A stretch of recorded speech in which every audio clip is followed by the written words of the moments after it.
We back, them brothers from Inglewood Podcast, once again coming to you live and direct. I'm Hoopy. My co-host is not in the studio today, Charlie Mack. We want to shout out to him. And I got a really special guest in the house, but before I introduce him and introduce the topic, I just want to say thanks to the Coalesce Group and Fruit Off the Vine for allowing us to partner with you. And thank you for what you're doing with your brand, allowing so many communities to be touched by your vision. And we just want to say thanks for your support. And to you that are following along this platform, we want to say thanks to you. And we're going to ask that you would like, subscribe, and share the content. And remember, ring the bell of the notification so that you will be abreast and you will be aware of when we're on the air. We try to come to you 2 times a week on this platform. And I'm excited once again just to be back in the studio. I'm here with a dear friend. He's really a brother, and we have a lot of experiences together. And we're going to talk about something very, very interesting and something that's relevant right now, because anytime you're dealing with youth and you're dealing with young people, it's always important and relevant. So the topic that we'll discuss today is the history of the Drew League. And many of you that are on the West Coast know about this tremendous sports basketball league and some of the talent that has come through it. But before I go into that, I want to introduce Derick, D.H. Huey, straight out of Inglewood. Developed his craft, in both the city of Inglewood and South Central L.A. And I'm going to let him holler at you real quick. Yeah, shout out. Thank you, Hope. Shout Yes, out sir. to Inglewood and that Drew League. Yes, sir. I want to talk about the history of the Drew League. Yes, sir. Yes, sir. Yes, sir. I'm gonna delve right into it, and hopefully we can start from some of the really important moments that we've seen in the Drew League and bring us up to speed as to right now. But straight out, we want to shout out to the commissioner, Dino Smiley. And Chanel Smiley. Chanel Smiley, and that entire staff, that great commentator who does the color commentating for the Drew League. George. Yes, sir. George, that incredible voice and figure. We want to shout out to you as well. Let's go back because, we're considered middle age. Right. We in our early 50s.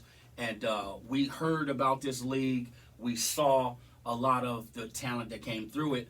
But in a few words, what was the Drew League like when you first, got introduced to it? Well, I got first introduced to the Drew League in 1984. Again, Keith Young brought me to the Drew League. 1984. It was rolling before then in the 70s, but for whatever reason it was down. But 1984 is when Dino got it rolling again. 1984, I played on a team called Cold as Ice, got that first championship. Yeah. First championship in 84. Yeah. Shout out Keith Young. You was a teenager, bro. I was in, I want to say I was in the 12th grade. I think I was in the 12th grade. Yeah. I was just about to graduate, Yeah, because I know Coach Young was actually recruiting you while you were in high school as a player, because they learned not only were you a great talent, but that you actually lived on the street next to Fremont High School. Basically, my backyard. My backyard was the football field. Right. Like Hoop said, they found out I lived over there, and they tried to recruit me to come there. Yeah. And it got so deep that they took me to the. I forgot. We had a meeting. Mm-hmm. With the district? Yeah, with the district. Wow. Yeah, that's how deep it was. And the district, LA Unified District, rolled in my favor because I was a senior in high school. So they were saying since he's a senior in high school, he can pick which school he wants to go to. Wow. Eventually, I stayed at the Wood. Right. That's cold-blooded because, it seems like back then in the 80s, and probably the 70s too, the only schools that were really thoroughly recruiting was Crenshaw. Right. Crenshaw had, so much talent there, but it goes to show you how talent, really trumps a lot of the other stuff. And by you being a standout player in high school in your own right, it was only logical for any coach, just like us at Right. Morningside, Right. we was trying to recruit you too. You know what I mean? And we were stacked, but we knew if we had somebody like yourself, it was instant, championship. But when you were developing in that Drew League, what was the system like, and what was the talent pool like? Oh, the talent pool was real. But see, a lot of people don't really understand that we were playing on a junior high court. Now, if you guys can just visual that, a junior high court, you got grown men, you got pros, you got D1 players playing on a junior high court. So basically, Wow. it was really 1.5 dribbles for you to get your stuff off. So you were either dunking on somebody, you were teardropping floater, Yeah. or you were pull-up jumper. Yeah.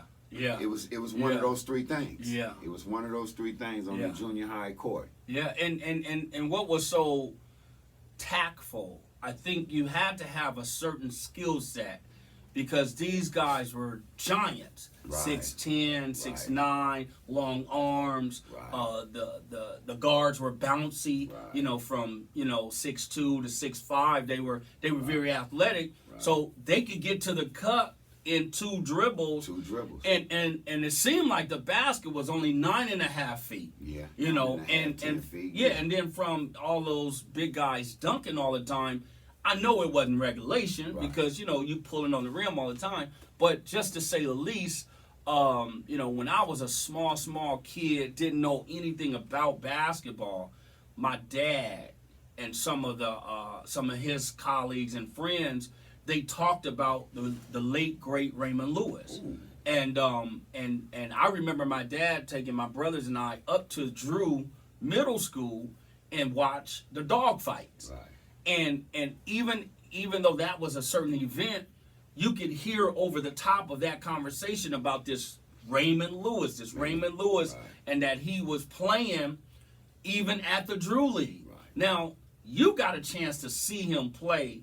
Of course, he was beyond his Right, basketball right, years, and he was into other things.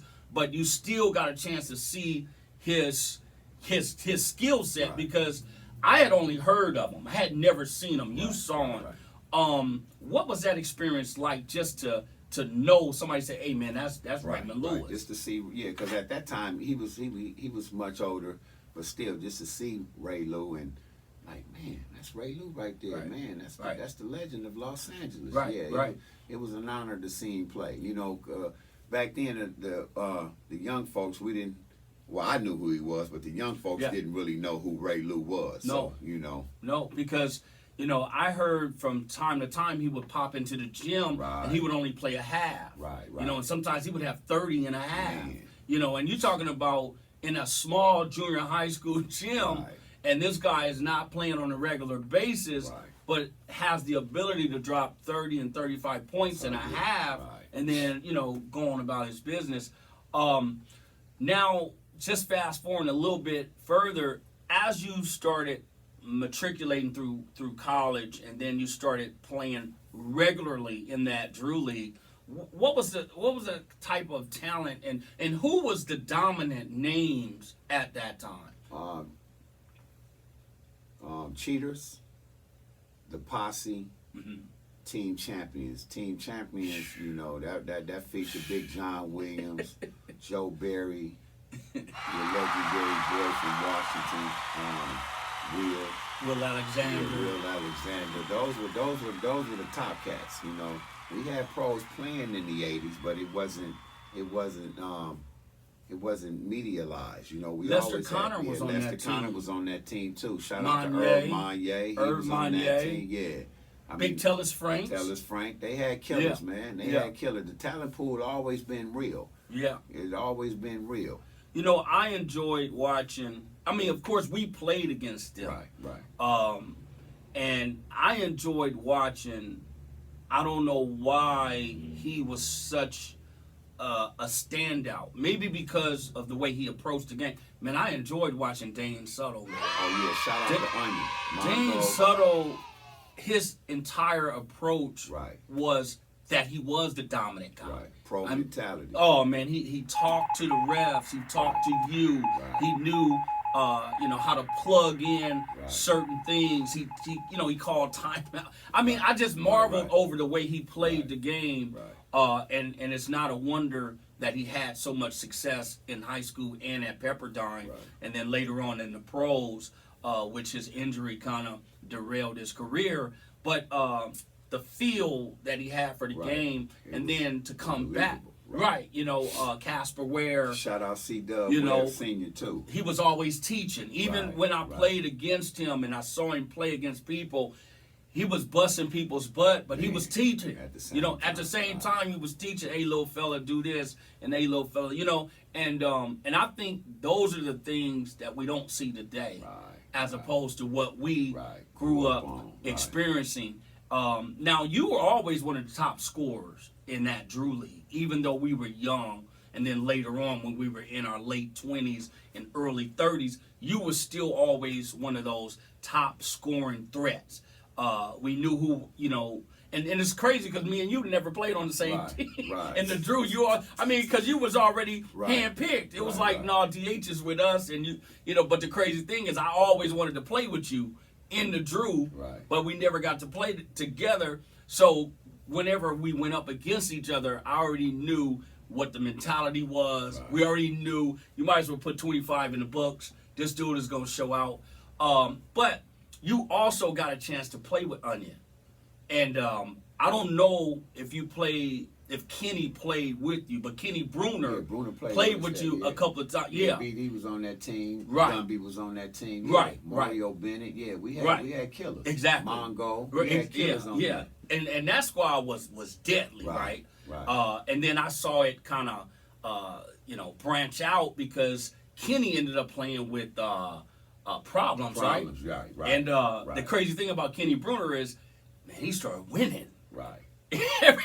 Everywhere Lil Man went, he won. And I'll never forget when our Inglewood team played. Yeah, I had Gumby, Jason Crow, Mark Hammock. Yeah, I had Mark Hammock. I had Stace Bozeman. We had. I had Paul Pierce played with us that year. Yeah, right. And we played y'all that night. And it was crazy because if we would have kind of stayed together, it would have been a great representation of Inglewood, but like I said, the talent was so loaded, it didn't matter. If you didn't come with a certain mentality, you was going to get knocked off. Because remember how John Williams and his squad, man, they was winning it almost every other year. Team champions. Team champions was stacked. And so when I think about that era that we saw as players, and then eventually seeing the guys get a little older, and we went to the 40 and over, the Drew 40 and over, and then you again with your team, you guys exercised dominance. You guys, I think one time you guys won 3 in a row. Yeah, 3 in a row. You won 3 in a row, and then that fourth, I think that third one was against my team. We lost, but at the end of the day, we start seeing the same talent. Mark Wade, the legendary. You can't never leave this dude out. He was legendary from Carson High. Eldred Hudson. Oh man. El Hud. You can look at him and we were older, but you can look at him and tell why this dude was so good. Y'all need to check the yearbook on these California ball players. You know, I mean, we got history, man. Like you said, El Hud, man, 6'8", 6'9", left hand. Was playing all five positions. All five, man. I mean, Eldred Hudson, man, I don't think they talk about him enough. Because they don't respect the game. They don't go back that far and look at that. You can't mention basketball without mentioning El Hud. Man. Even in the same conversation with John Williams. Sure. This dude was a hybrid. Man. This dude was an athletic John Williams. And I don't even want to say he was a John Williams because he was before John. And in his own right, he was cold-blooded. Yeah, he was cold. McDonald's All-America, and so when you start getting on the same floor with guys that you watch that were ahead of you and guys that you saw on television, it's nostalgic, but at the same time, it's motivating. Right. Because it's like I arrived, you arrived. You arrived, and then they know you. Right. They know who you are. Right. They, in essence, to where now it's competitive, number one, but it's also a respect factor. Oh yeah, no excuse, just produce. That's the motto. We don't want to hear no excuses. And I was going to ask. It's in one of my questions. What is that mantra? No excuse, just produce. Does that really translate to the guys that are playing, or is that just some kind of theme for the league? It translates that's the thing. It's a theme, and it translates to the players. Yeah. No excuse, just produce. Yeah. We don't want to hear no excuses. Oh, I was at the club last night. I got in late. That's an excuse. Yeah. Hey, yeah. ref, the ball is slippery. I can't get my shot off. Right. Again, that's an excuse. I got you. You know what I'm saying? No excuse, just produce. You Right. know what I'm saying? Put your work in. No You're excuses. You're right. If you lost or you didn't have it that day, don't make no excuses. You didn't get it done that day. Didn't get it done. That's all. See, because I used to talk to Dino in between games, especially when we would be warming up. Because I played with my man, rest in peace. He passed away. Remember the guy that passed away at that club? He always wanted to fight. My boy, he was our boy. Left hand Al. Yeah. And yeah. I was on his team one year, and the crazy thing is he always complained to Dino. Right. And so when we would warm up, Dino would walk by and say, "Now I don't want to hear nothing." Right. Right. No excuses, Right. just produce. Right. He said, "You know the mantra," You know the motto. because he always had something to complain about. Al was that was just Al. That was just Al. Yeah, he it wasn't wasn't really complaining. He was just, hey Al. I mean, come on, Dino. Yeah. Right. Because Dino let us change the name of the team Right. because of Al, and because Dino actually was saying this to us. He was like, "Man, y'all always late." Right. And he changed the name of the team. To Always Late. Now Right. the name of our team is Always Late because Al was. He was, we were always didn't have the right numbers or whatever. Right. But that was the fun part of it. And then seeing the different guys from all over the city come in to compete. Right. I mean, these dudes was packing this little gym out to come and compete. And the guys, I don't know if you remember Melvin Butler, that would come from Watts. Man. Compton Watts. Ooh. He could play too, Yeah. man. Low Melvin key. Butler could Yeah, play. low key, for sure. Even though he Yeah. was having the money and all that, he was in the right. streets. Right, he can still get And that, bro he can could still play. get that jumper. And I remember how he would come with all them dudes, man. Right. Remember that? Right. He would come with all them cats. Right. And but it was so much fun. It was a respect factor. It was a respect It was factor. a respect factor. Because it was like everybody was from different places, but we was there in the name of playing basketball. And that's what the Drew League is about. It's about family. You get blue team, red team, brown team. You get everybody. But when we in that gym, we family. Yeah. We represent the league. We represent Dino. You looking at real basketball. Right. Now tell us about some of the referees that started as players before they actually took their career to refereeing. Like your boy, I think both of these guys are success stories. The 6'10" brother from Long Beach State. You talking about Kevin Cutler. Shout out to KC. That's what we're doing about it. KC is Long Beach State basketball player. Yep. Transferred over, like you said, to the refereeing. Yeah. And I always told him, because he was refereeing high D1 basketball games, I told him, I said, KC, you're gonna be in the league pretty soon because you got that posture, you got that image. Great feel. Right, you're not intimidated by the moment. Yeah. Shout out to Derick Richardson too, who started out at Drew. DR, yeah. And it was fascinating. Even my man, even though I didn't like playing when he was reffing, I saw that he was serious about it, and obviously looking at his career, he made it. He's another one that's in the league that reffed in the Drew. I can't remember. I never can. Are you talking about Rodney? Rodney. Yeah, shout out to Rodney You know, too. I remember how focused he was Right. when we were playing, Right. and how it's like when he was reffing, it wasn't no fun. Right. You know, it was like, man, you trying to foul us out. Right. You know, like come on, man. Come on, Rodney. Yeah, Right. but I now I understand. He had a vision. He was trying to get somewhere. He was working on his craft. And he stayed a professional. He was a confident professional that was honing his skill in that league. In that Drew league. You know, so I can't help but to think about Bobby. You know, Bobby Watson. Bobby Watt. Yeah, Bobby Watt was a great inspiration. Yes. As a player as well as a coach, because Right. you know he was a player coach Man. all the time. Yeah. He was a player coach, even though he had his Man. own team. He was a player Right. coach. Tell me this: what was some of the toughest matchups that you saw in that little gym? Man. And even tell me what was your toughest matchup. Man, it was like every game was really a tough matchup because everybody you played against, it was somebody on that team that had a name. Man. I mean, it's so many to mention, man. I mean, it's so many to mention, man. We can go from teams from like the West Side, which Al, Mike Brown, you know, Ghetto Bird.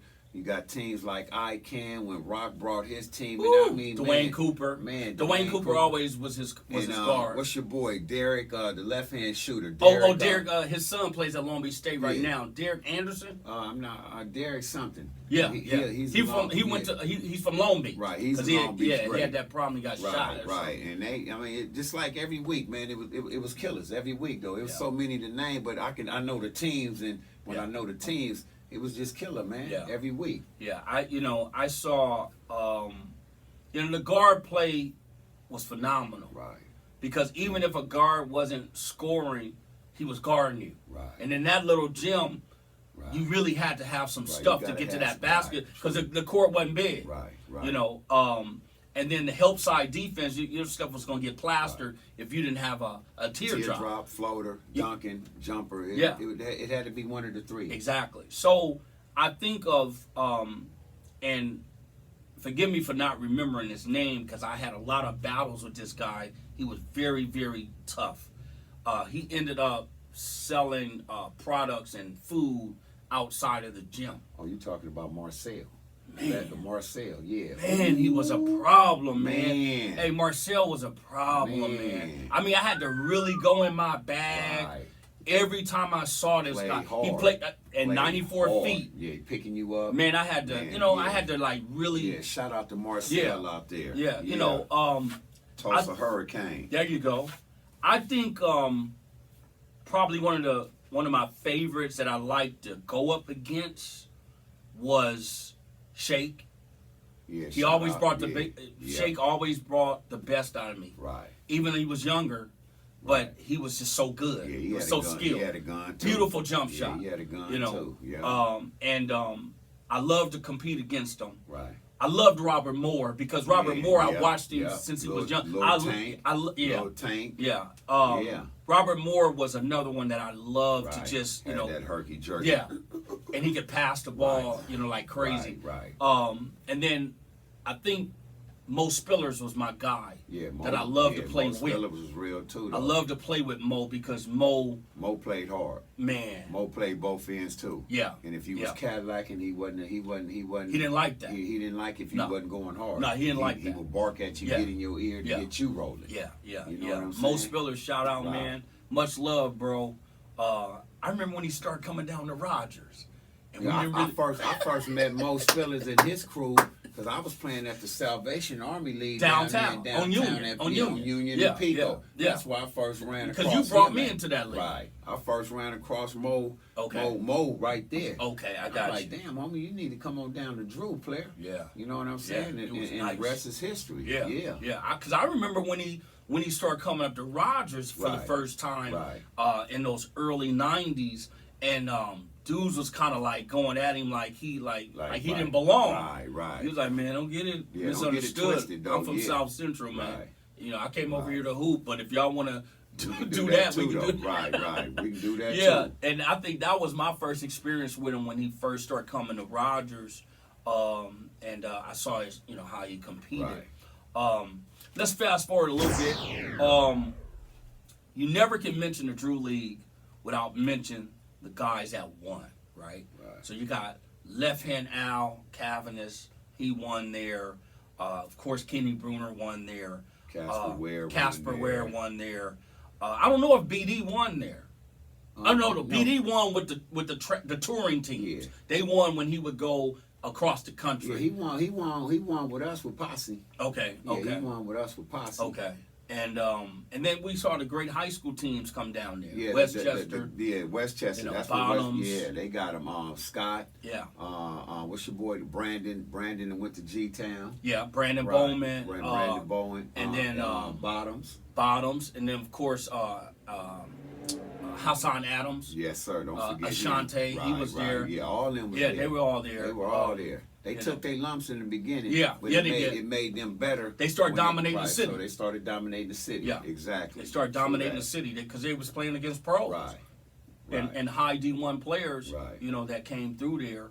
The other thing is, now that we've kind of saw some of the guys from the days of old, and I know there's some guys we just haven't mentioned, there's so many, and it's man. no disrespect, none. Because I know a lot of you guys have really paved the way to make the Drew League what it is today. Right.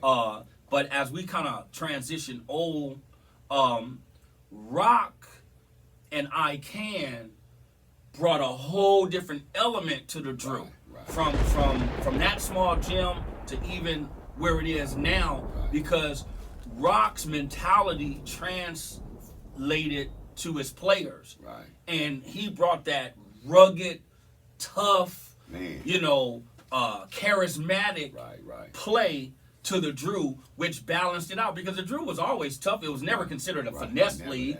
It was always a tough league. But Rock is the one, to me, his teams made sure that they maintained that reputation. Right. Big shout out to Big Side from Long Beach. Yeah. And then what about my man? He played at Long Beach Poly too with Marco Fleming. He was Samoan. That's what I'm talking about. Big Side. Oh, yeah, Big Side. Nice. Big Samoan. Yeah. He was nice. He was nice. So now when we look at how the Drew League is now, okay. To me, it never lost its luster. It always was evolving, and we always heard about the Rucker and the league in D.C., even in Chi-Town. Some of the great leagues that are there. But when you start thinking about how the Drew went from the small gym to Washington Park to King Drew to where we are right now, which is St. John Bosco's. Okay. What has been the difference between what we were doing then and even the guys in the 70s and 80s, what we were doing then as opposed to where the league is now? We always had pros, but tell me, what is the difference now, presently? I would basically say the same. The competition is still stiff, Everything is still the same, but we're just moving to new venues, Now it's more of a, shooters league, because everybody, is into the three-point shooting. But as far as the competition is still real. The teams are still real. You still have people that, was affiliated in the 80s, went through the 90s, the millenniums, and we still there. Everything is basically really the same. Still no excuse, just produce. You know what I'm saying? It seems like the Drew has attracted way more pros than it has in the past, and I think it may be because most of the pros work out here. Right. Well, now we're talking about that. I think the reason why we always had pros, but the reason we have more pros now is because when the NBA lockout happened, we were at Washington Park at that time. Yeah. So now all the pros wanted to get their run. Only place that you can get your run is the Drew. Gotcha. You see what I'm saying? Because we saw Kobe. That's when we saw Kobe. You saw young James Harden. Yeah. Kevin Durant came through there and freak. The you had LeBron. Young boy out of Compton. DeMar DeRozan. You had everybody. Everybody was there. That's right. And then it got so it just exploded like a wildfire that we had to move from. I mean, we were at a park. See, first of all, we went junior high gym, then we went to a park, A rec center, a straight park. Yeah. Then we jumped from the park to King Drew High School. Yeah.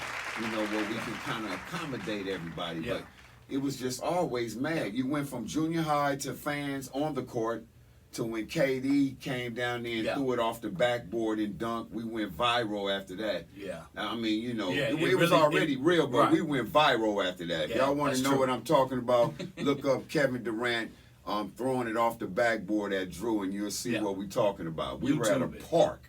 Yeah. You had people on the court then. Yeah. To when we moved to King Drew. Yeah. You know, and what was so significant in that time is it really speaks to, you know, Baron Davis is a gym rat. Right. BD is just, he loves basketball. Right. And he Shout loves. out to BD and BB4L. Yeah, BD loves competition. Right. People can say whatever they want to say about Baron. Right. When those lights come on, oh, it was a wrap. he was a bulldog. He was up in you. He was all locked in. Jumper. And I tell Dart Stamps that all the time, and Dart knows because Dart trained him for so many years and still, you know, works with him now. And that was something that I always noticed about him is that he was always game ready. Yeah, I saw him in the 8th grade as a young BD before he even blew up to what he was. Right. I saw him as an 8th grader. Okay, you saw him really young. I saw him really young. See, I heard about him through I'm like, Harold man, Jones this and dude is Thaddeus. gonna be real. Yeah. See, I didn't get to see him until, you know, Shout out to Roper and Mongo for bringing him down to the Drew when he was coming through. Right. Yeah, man. Right. You know, so I know also that Baron had a big hand in telling his colleagues and his friends about this league. Y'all need to come over here. You know what I'm saying? If y'all really want some street cred and some, you know, not that you need it, but if you want to, if you a real baller, you fall through Drew. That bottom line. That's basically what it is. If you're a real baller and you want that and you want this, fall through. Right. Fall through. So I mean, you know, that to me was monumental. It not only did something for the league, it did something as a testament to Dino and his family and what his vision always was. Dino has always been a community man. Right, community family guy. Exactly. Always, and he's always been the same. You know, Dino is just a great person, solid. He's always been that.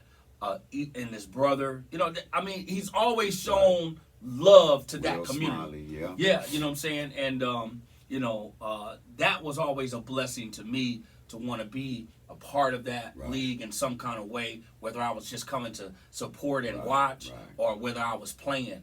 But to say the least, now that it's in a bigger venue and it has, you know, pandemic kind of slowed everything up and now you're back in a high school gym, what do you foresee happening to this young generation and the generation behind them continuing this legacy? Because I know, you know, and Dino, he didn't tell me this, but I'm just speculating. I already know Dino is, you know, going to hand down his legacy and see it carry on through his daughter and his son and so on as well. So do you foresee the league getting any bigger? Because you're coaching in it now, right? I'm coaching in it now, BB4L. I can see it getting bigger. Right now, we have, I want to say 18 to 16 teams right now. Wow. Yeah, you got teams right now trying to get a spot for next year.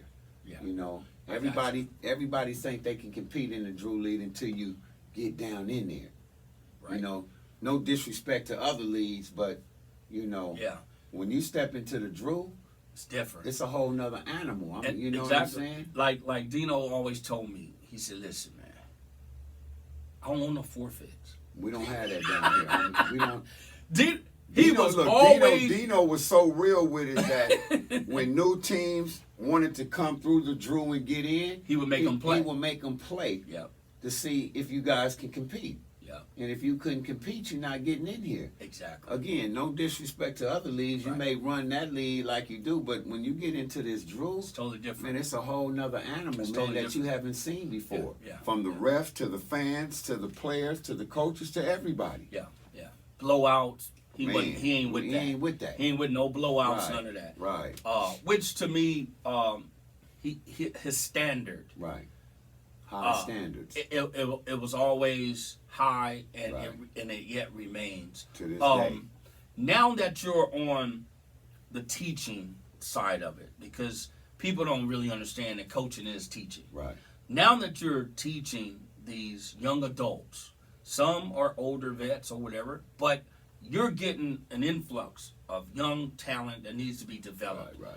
How do you see the difference between what we experience versus what you're dealing with right now? It's just basically social media. I mean, we always were teaching back then, but social media has taken it to a whole nother level. Okay. That way, you know, you can teach it, you know. Yeah. It just went. It was always the same, but Okay. the social media aspect just, you know, just opened it up. So basketball is basketball. Right. But the outside influences through social media and all that commercial stuff Right. complicates it. Right. However, at the end of the day, Right. that's how you approach it. This is Right. basketball, You got bro. to- yeah. You got to do this, you got to do that, and your expectation is to be out here to win, to play hard, Right. compete. Right. You know,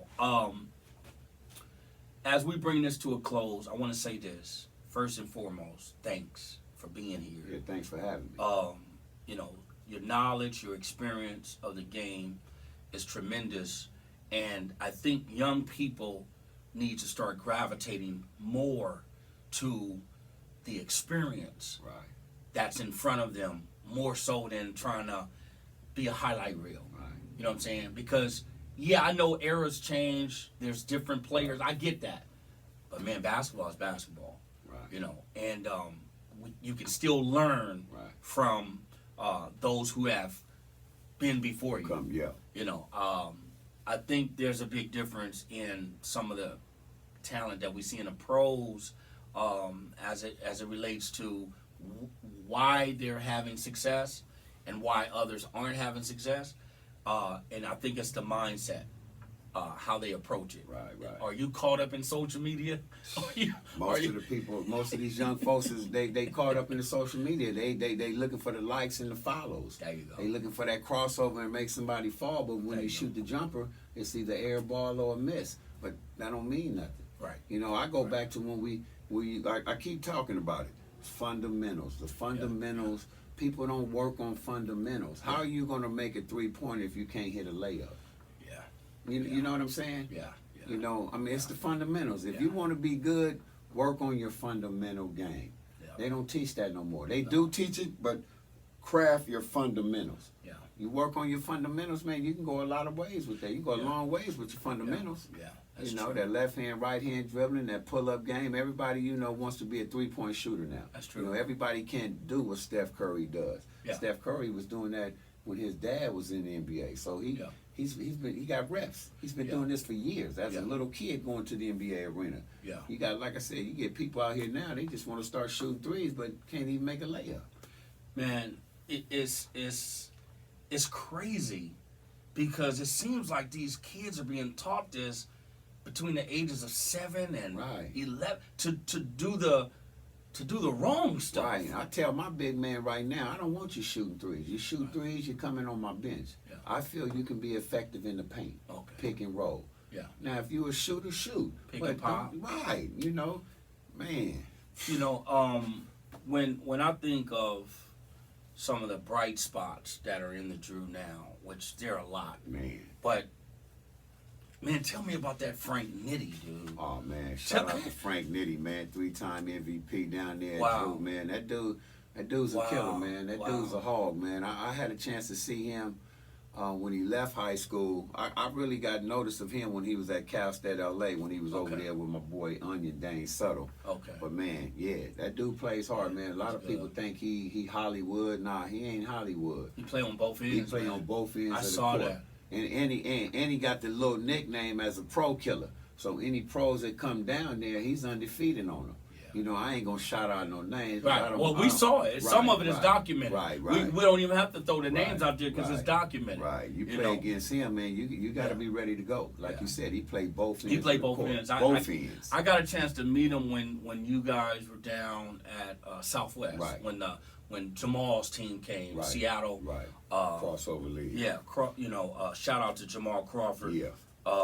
But when I saw him that day for the first time, I was able to put the name with the face. Right.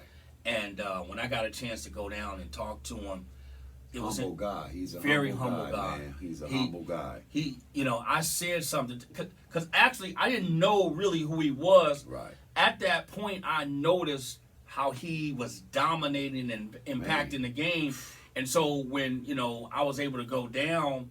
I think it was like right at halftime. Right. And I just told him a couple of things that I felt that I saw, and you're right. He was like, "You're right. I'm gonna do that." Right. And I didn't even know the man. Right. But I think instinctively by me just thinking the game and seeing, and I'm like, and he soaks up the game too. Right. He don't walk around. And he responded. He was like, yeah. But I was really just motivating him.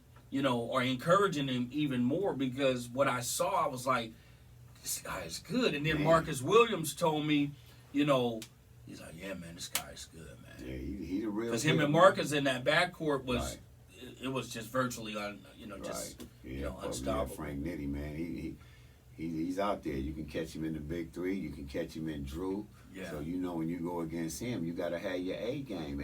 Every week you're going against a A game. Yeah. So if your game is not on, then you're going to get embarrassed. You know what I'm saying? So you got to come out there ready to play, young folks. I mean, if you think you're ready for the Drew, just have your game ready. Do what you do, stay in your lane, Yeah. Just be ready to come down there and compete and play hard, Yeah. Well, you guys are what, 3 games in? We 3 games short season this season. 8-game season this year. Y'all hoping to get to the, to the playoffs and eventually a championship. Best of luck there. And when you see Dino, make sure you tell him I said what's up. I'm always following him in the background, but I'm always following. And thanks, man, for sitting down with us. Thanks for having me, man. And this won't be the last time. Of course, you family, and we'll find something else to chop it up about. Right. But as I said before, our views, our ratings, and all that just skyrocketed when they found out we had DH on the show. And so I just want to say thanks, man, for your presence. Man, shout out to all the players that came through the Drew, man, from the 80s to now. There's so many of y'all. We can't even mention y'all names. I mean, no disrespect. Yeah. It's just, man, it's still cracking this, it's still cracking. Yeah. Here we are in 2021 and we still rolling. Yeah. We still relevant, No doubt. Still relevant. No doubt. Well, thanks again for following us on this platform, YouTube. You can always find them brothers from Inglewood podcast. We do this twice a week. Sometimes we'll go live, in one of those days. However, thank you so much. We want to ask you again to like, subscribe, and share. Ring the bell for that notification so that you'll know when we appear. And to the Coalesce Group, to Fruit Off the Vine, to my boy DH, for blessing us with his presence and sharing some knowledge on his career as well as coaching. And it's great to have him. And so we just want to say peace. We out.